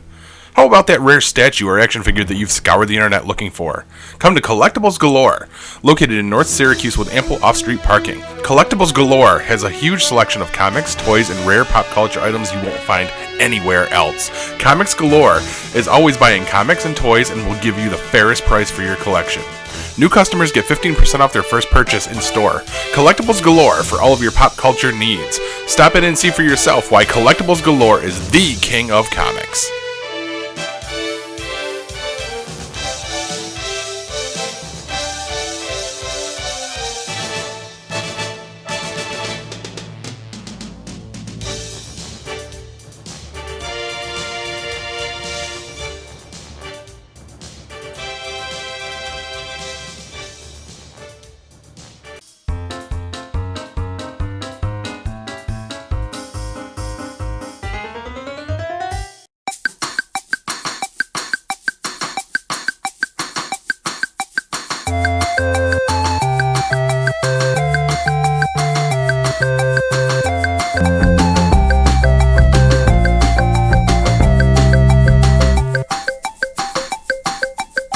And that music means it's time for our weekly topic. Let me reiterate. You get invited to a costume party last minute. Literally, you're going in a few hours. What is the costume you pull together? Go. While you guys talk, I'm gonna go get something, and I'm gonna come back, and I'm gonna let you guess. Oh, God. Oh, golly. Well, I'd either do what I was going to do for our Halloween spectacular, which is the lowest effort thing I could find, which was a pair of wolf ears and just color my nose black right here. Okay. Because, as we've discussed, fat glasses and beardy costumes, there's just nothing that's friendly there. It's so hard for me to find a costume that doesn't force me to have to do something else and But- put in contacts. But that reinforces GeekPod history. Because that's what you did for Zombie Ball. But you had the Wolfman hands, too. Yeah, I'm all about the low effort Halloween costumes. Use the beard to my advantage. The other thing I have done, like when taking Avery around Halloweening, is I'll throw on my black leather trench coat and grab my lightsaber and just say I'm a bad evil Jedi and walk around with Perfect. a lit lightsaber while she knocks on And you doors. have a weapon in case things go bad in the neighborhood. Yeah. So You ready? we're ready. You ready? Yeah. All right, here we go. Oh my God. Yeah.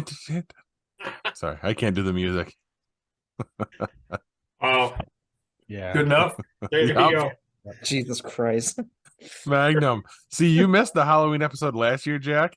He went Mhm. all out with the Magnum costume. He had the hat. He found the actual Hawaiian shirt. The I red do. I definitely Oh. have the shirt. The But shirt. that wasn't all. No, that's right. He Calder. wasn't. No, that wasn't all. It wasn't all. He had the short shorts.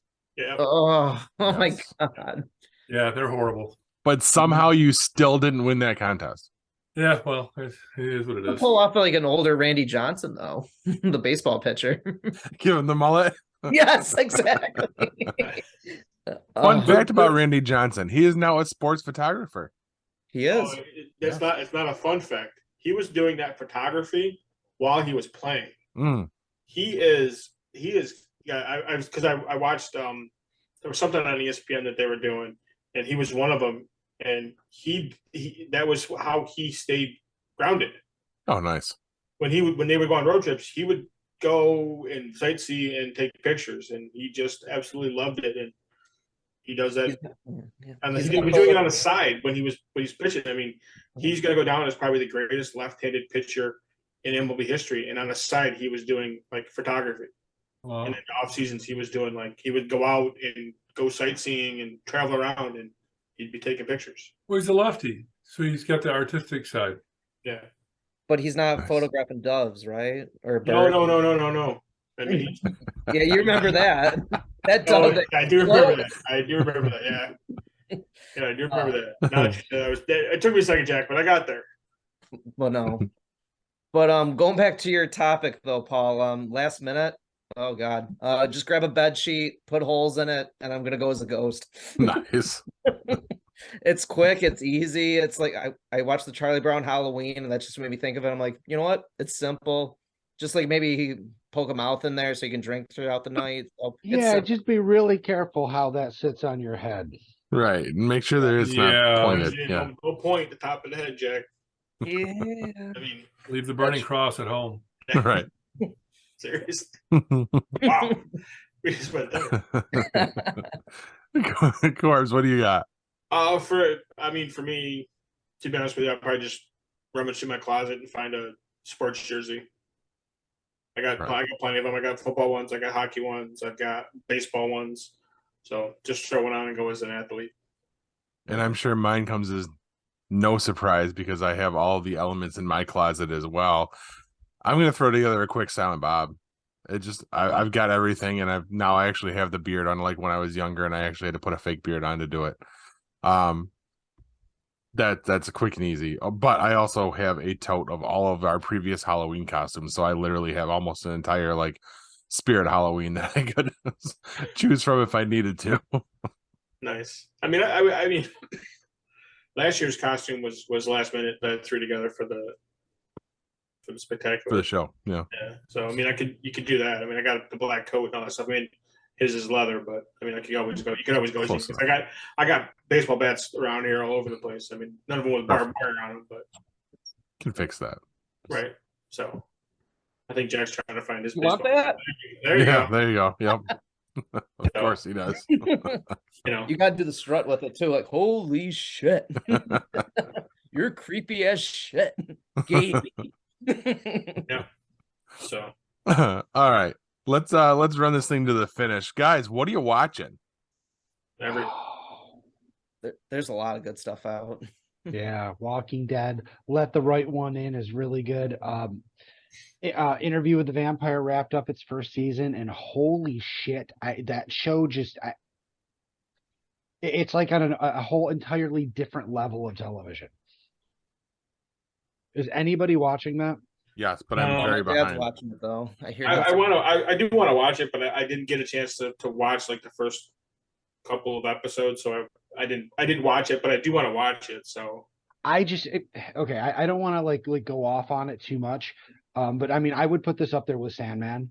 And as far as the acting, Oh, wow. and I know here's the thing though, Sandman is like a masterpiece. I don't want to push it too far. It's in that territory. What I will say is the acting, it's just powerful. I felt moved after every episode in some way. The story they're telling, I mean, there is not a weak link on this show, and it's all powerful. It is all Emmy worthy. I know there's a lot of people like, oh, it's too different from the books. I mean, you have to account for the fact that there's like a 30-40 year gap from when the book was written, right. to a degree. What they've done with it respects the original work, doesn't really, I don't feel changes it. And I feel like I understand the book more than I did, because in the book, a lot of, because there's the whole thing, the gay subtext in Anne Rice's writings, I mean, I don't watch a ton or any gay romances in general, but I could tell when reading the book that there was kind of a thing with Louis and Lestat, but it was subtext. Well, Yeah. she wrote it that way on purpose because you couldn't write about two gay men in 1970, whatever, when she wrote Right. that book. They put that out in the open, and the story is so much more powerful for it, because before it was a story about abuse, yeah, to a degree. Now it's a love story that's also about abuse. I mean, it's more real because it reflects what happens in the real world, and that's something we were robbed of in the original book and the original movie. So for my money, it's much more powerful than the source material. Yeah. It's phenomenal. I'm like I said, I'm behind. We're about to meet Claudia is where Okay. I'm at. No. And oh god, people, they aged her up a little bit, but man, from what they get out of that, holy shit, that girl is a fucking firebrand, Yeah. a tour de force. It's just ridiculous. You're about to see the next couple episodes. I can't wait. And it didn't end where I thought it did. It didn't end at the end of the first movie or the first book. They're moving on. Season 2 is still Interview. So Nice. Pisses me off that the Mayfair Witches is an AMC Plus only. oh, it is. I didn't Yeah. know that. Yeah, it's in the ads. They're very very clear about that. But they do that. I mean, they do that with Yellowstone. Yellowstone is Paramount. 1883, and the one that's coming out after that, all Paramount Plus. They want to get you hooked, and then they want to have to force you to subscribe to their channel. Well, Yeah. the good news is you'll have time for that to drop somewhere else, or eventually come to AMC before they do the crossover. Because if they get that far, I mean, that crossover doesn't happen until after the Mayfair Witches, I believe. I mean, I'm pretty sure that Blackwood Farm happened after the main series. Okay. I could be wrong about that. It's been a while since I read the book, but I'm pretty sure that. Yeah, same here. I think I read the Interview in high school. That was my last. So I'm reading a book. no, that I do often, but it was my last experience with Anne Rice. Yeah, I think Blackwood Farm might be set somewhere weirdly in Lestat's. I don't think it was. I think it was before his last book, but it might have. I don't know if I know exactly where that place took place, but it definitely took place after the Mayfair Witches story. Okay, gotcha. Unless so I have time to figure it out. Yeah, well, or you could just buy AMC Plus for once it's all out for a month. Did you say Paul spend money? $6 a month. You guys don't understand. I now have to figure out where I'm getting HBO Max and everything from. So well, here's the thing. It's all going to be combined into a bunch of bullshit. Whatever you do now for HBO Max is going to be different next year, and it's probably going to suck. But I will tell you that the Discovery family of channels is really good. I mean, I'm not a big reality thing, but if there's nothing on TV, you can always throw on some Ghost Hunters or some, Buying Islands or whatever it is, and it's worth watching. Having that combined with all the HBO stuff is not a bad deal. Throw AMC Plus in there, which is well worth the money. I mean, I've considered getting rid of Netflix. Yeah, that's one I could probably get rid of too, because we really don't watch anything on it anymore. But I'm derailing us. I'm sorry, and it's already getting late. No. So moving on, I see one thing in our list here. Kevin, take it away, my friend.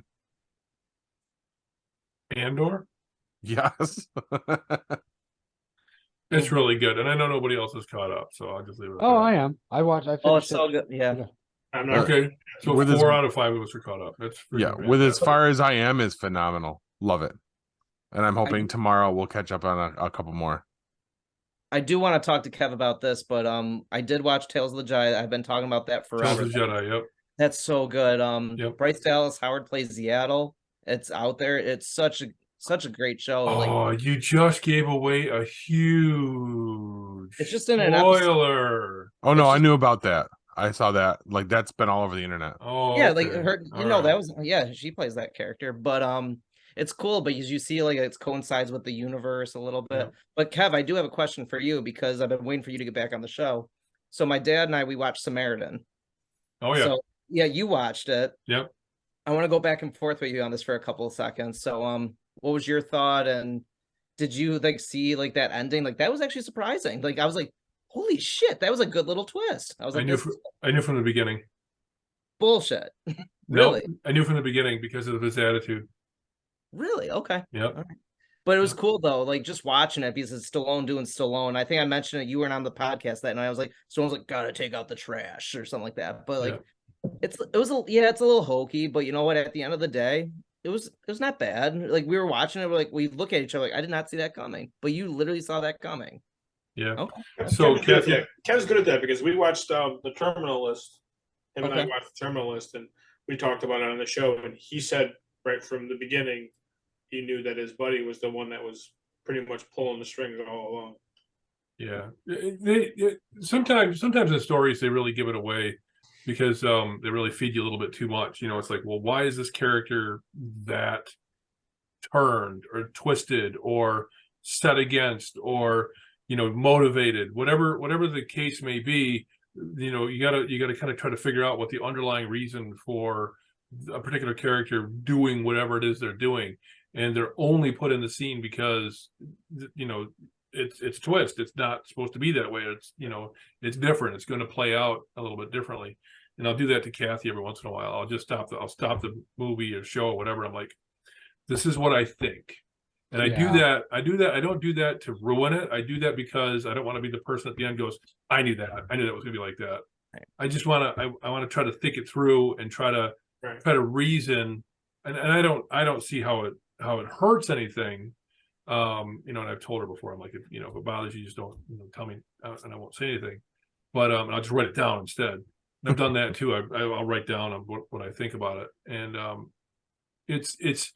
Some stuff is like that. Some of the stuff that they've been putting out, some of this content they've been putting out in streaming, it gets kind of That's true. they kind of feed it to you, and it's I don't know. I think it makes it interesting to see if I'm right or wrong.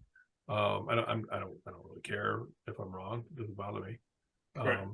It's But, kind of like when they linger on something that isn't necessary for the scene, that has to come back at some point. Yeah. Whether it's an object, a person, or something. And I see that a lot lately. And I've also seen where they've done that and it doesn't lead to anything. It doesn't pay off. It's like, well, what's going on here? Did the writers just kind of give up? Did they change writing staff in the middle? Did they not really know what they were doing? So I've seen that too, and there's been some pretty bad stuff out there streaming. But there's been some pretty good stuff too, and I liked Samaritan. Actually, Stallone just talked about that. He was just talking about some of the stuff he was doing because he's doing TV now. He's got comes out Yep. on Paramount Plus. Yep, and he was really talking it up. He really likes it. He wanted to be the Godfather. He wanted to be the God. He wanted to be in the Godfather. They told him that he wasn't Italian enough. He also wanted to play Doctor Who. Really? Oh no shit! Really? He wanted to. He campaigned to be an American Doctor Who make a movie, and because he's a big fan. Nice. Wow. He's the only Yeah. actor in Hollywood $3 billion franchises. Yeah, he said he's addicted to it. He just loves doing it. Playing the roles and being out there. He just loves it. So I thought that was pretty cool. I never really cared for him much until he started doing some of the action stuff. But Nice. it's pretty neat. But yeah, Andor's awesome. And watch Tales of the Jedi. Yes. They're shorts. They're not. I mean, Good. even if you've never watched anything animated, watch it. And if you don't want to watch Clone Wars after that, if you haven't watched Clone Wars, then I will buy you pancakes some morning. Wow, because I watched the first 3 and said, nope, I'm not interested in this. And stuff. Really, I mean, they Really? weren't bad. We were at They weren't Celebration. bad. Yeah. They weren't bad. They were done well. It was interesting stuff, but I'm like, I just don't care about any of these characters enough to keep doing this. So yeah, I can see that. I mean, the animated stuff, you know, the movies, the shows, they. I'm in the camp that I think Filoni's a genius because he really extended the story into other areas and brought in other characters and made us care about characters, you know, beings that we hated or that we didn't want to know about, or we didn't care about. He did something that no one else in the franchise has done. And he did it with animation, and that's what makes it so amazing because I never thought I wanted to see any of the animated stuff. You know what? I'll tell you exactly where it lost me. The second episode, the one where Qui-Gon and what's his face? Count Dooku. They go to that village, I think, and they have to, like, you know, find the guy that's been kidnapped, whatever. And I could be wrong, maybe I missed it, but it was like near the end of the episode when Dooku goes to him and says, You're better at something than me, Qui-Gon Jinn. And I was like, fuck. This entire time, I had no idea who that was. Yeah, I Count Dooku. I figured out because I'm like, you know, that's they're doing a Christopher Lee, you know, the whole impression. I figured that out, but they did not do a good job of letting me know. Someone who's seen all of the movies, you know, I had no idea who that character was, and that kind of made me disconnect from the entire thing. Yeah, because that's so cool because like they announced like when you were at Celebration, like Dave Filoni was talking about this was like a passion project he was working on between Mandalorian because Michael Richardson and Liam Neeson were going to be voicing Qui-Gon Jinn. Michael Richardson is Natasha Richardson and Liam Neeson's son. So I was watching it with Emily though, but she brought up a good point though. Like Qui-Gon Jinn, was he a knight? Because he didn't have his braid in it. Like, does he, like, when he's a Padawan, like, aren't you supposed to have that? He didn't have that. So I didn't see that in that episode. But that was kind of cool. Like when he said that though, Hugh, I know what you're saying, but like I thought I liked that too, because if you're watching the episode, it just shows like Qui-Gon Jinn, he'll never be on the Jedi Council, but he always did it his way. He knew what was good and what was good for it. And it was like watching that, I was like, oh, that's why he did that. Because like Count Dooku was always, you have to watch Tales of a Jedi, then I can talk more about this for sure. But I like how he said that to Qui-Gon Jinn because it shows how much Qui-Gon Jinn was so much intense with the Force and all that. Right. And that is true. Everything Jack's saying is true. They were talking about it at Celebration. But I do also want to say that in the prequels, there was discussion when Qui-Gon actually mentioned that Dooku was his master. Yes. So that is canon, and it was previously, it's information that's been out there. If you missed it, if you didn't remember it, I totally get it. The second that Dooku walked out with Qui-Gon behind him, I said to Kathy, I go, that's Qui-Gon Jinn, and then he said something, he talked, and I was amazed. I'm just like, oh my God, I've been waiting for this. I've been waiting to see the Qui-Gon as the Padawan. And it was just,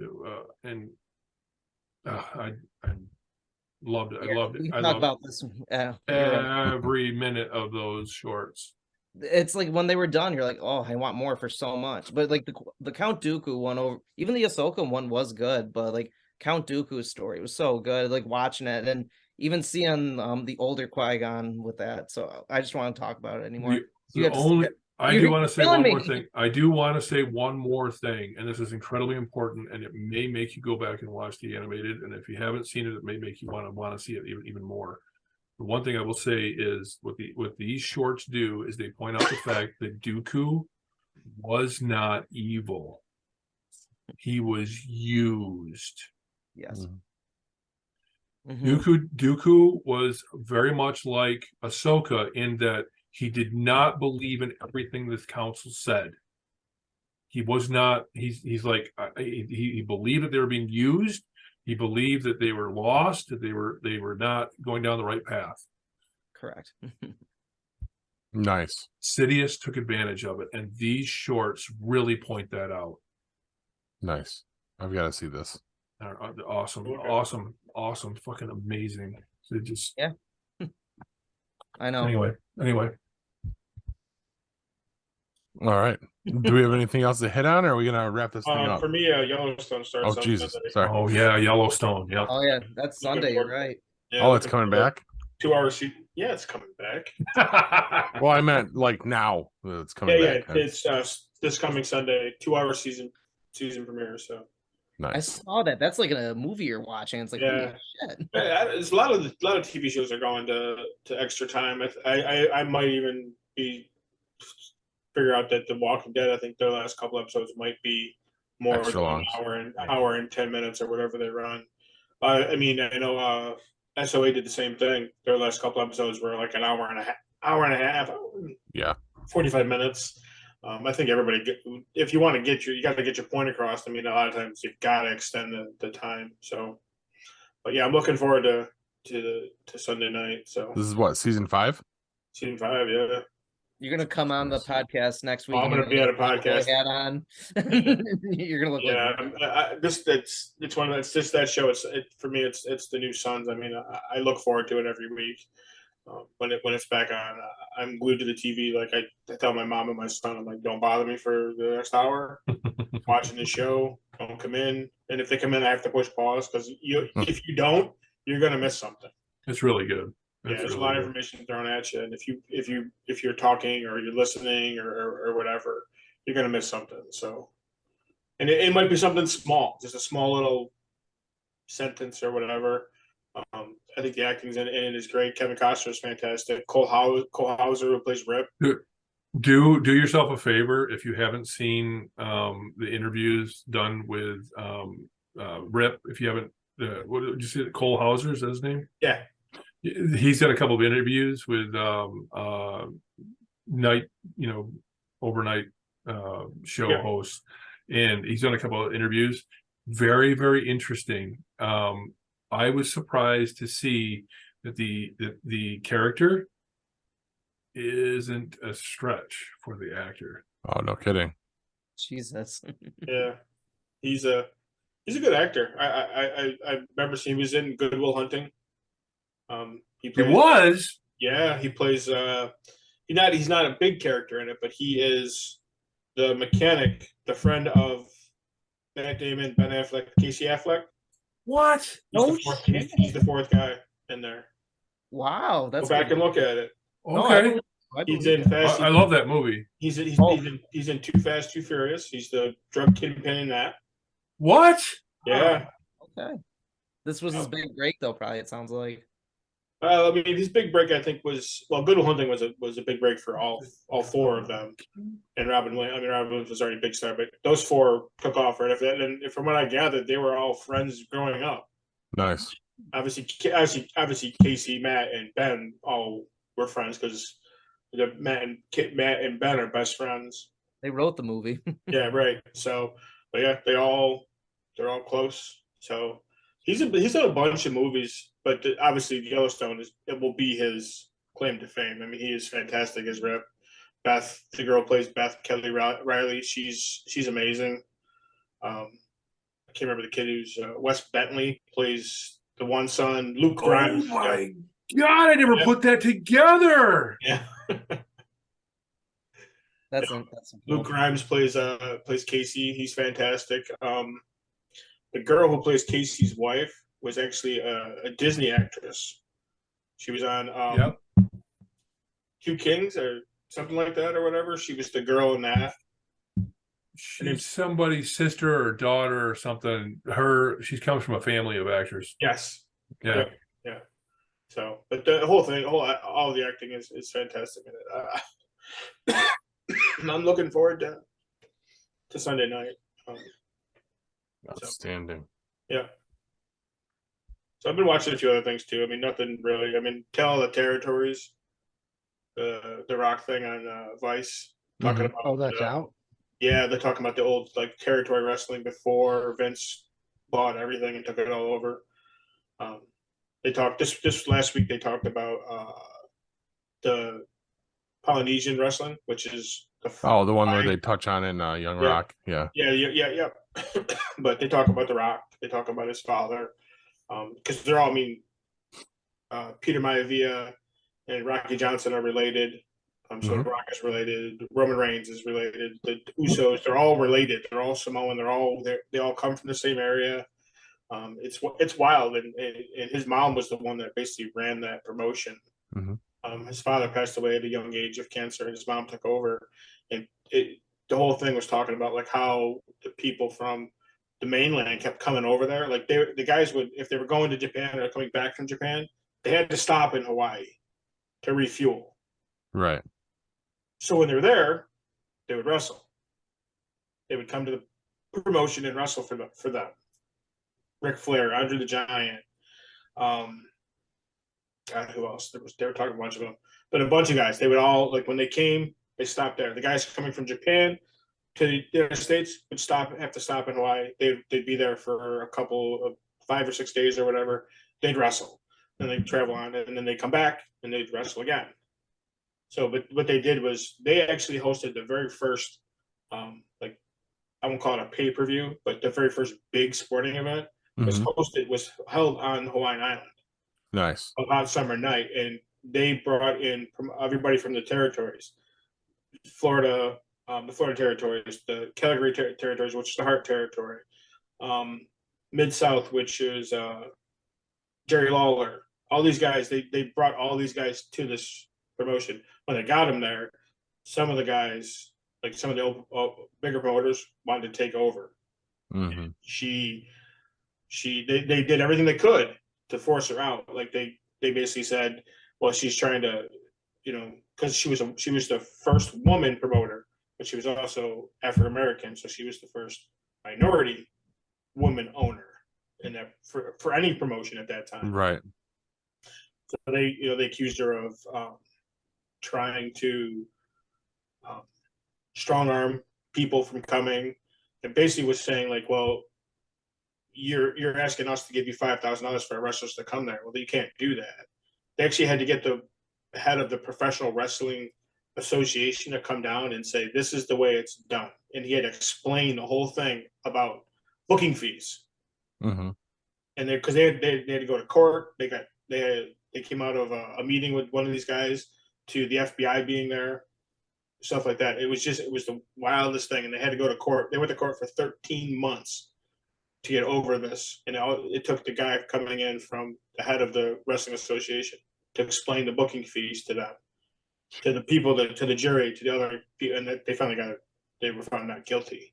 But at that point, it had screwed the entire promotion by then. So, and Vincent at that point was buying up the promotions and the territories anyway, so they were pretty much out of it. And a lot of the guys had already left. Snuka, Rocky Johnson, and those guys were already with Vince, so they had lost a lot of their talent to them. So, but it's a pretty good show. I enjoy watching it. So, I mean, they talk about the Polynesian. They talked about Florida Championship Wrestling, Mid-South, stuff like that. So they talked about the Hearts, which is Calgary Stampede.